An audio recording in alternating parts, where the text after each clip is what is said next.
राधे राधे। मैं नील भक्ति पथ चैनल में आपका स्वागत करता हूं। तो फ्रेंड्स, एकादशी व्रत के क्रम में आज हम आपको बताने जा रहे हैं कामिका एकादशी व्रत का महात्म्य।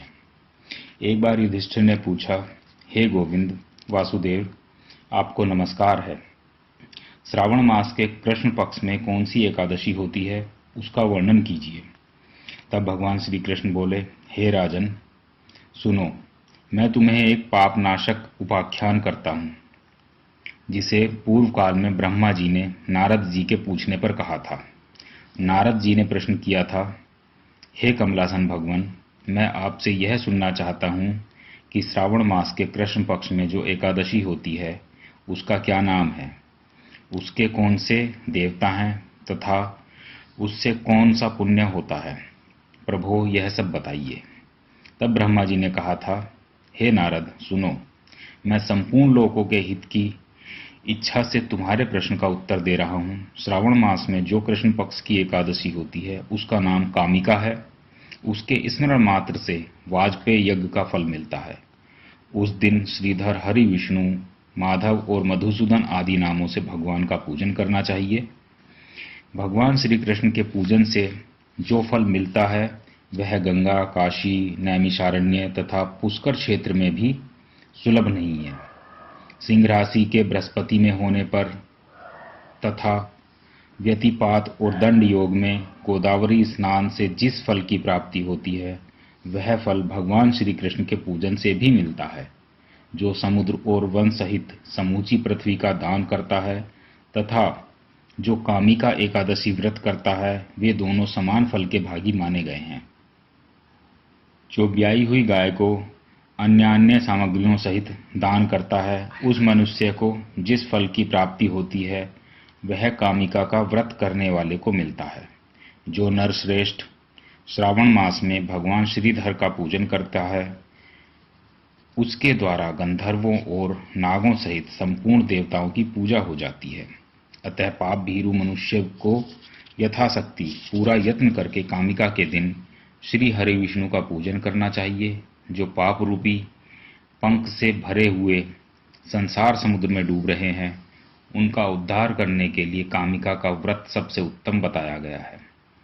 आध्यात्म विद्या परायण पुरुषों को जिस फल की प्राप्ति होती है उससे बहुत अधिक फल कामिका व्रत का सेवन करने वालों को मिलता है।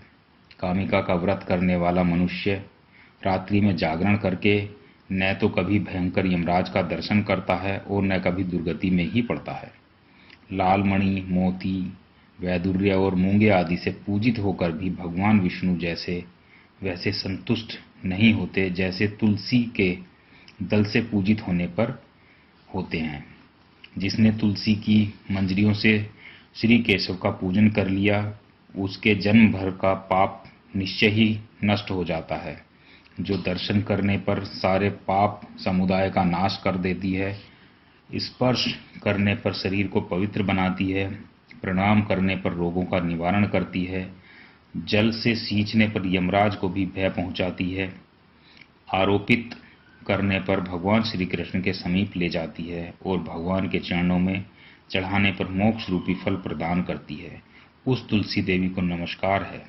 जो मनुष्य एकादशी को दिन रात दीपदान करता है, उसके पुण्य की संख्या चित्रगुप्त भी नहीं जानते। एकादशी के दिन भगवान श्री कृष्ण के सम्मुख जिसका दीपक जलता है, उसके पितर स्वर्गलोक में स्थित होकर अमृतपान से तृप्त हो जाते हैं। घी अथवा तिल के तेल से भगवान के सामने दीपक जलाकर मनुष्य देह त्याग के पश्चात करोड़ों दीपकों से पूजित हो स्वर्गलोक में जाता है।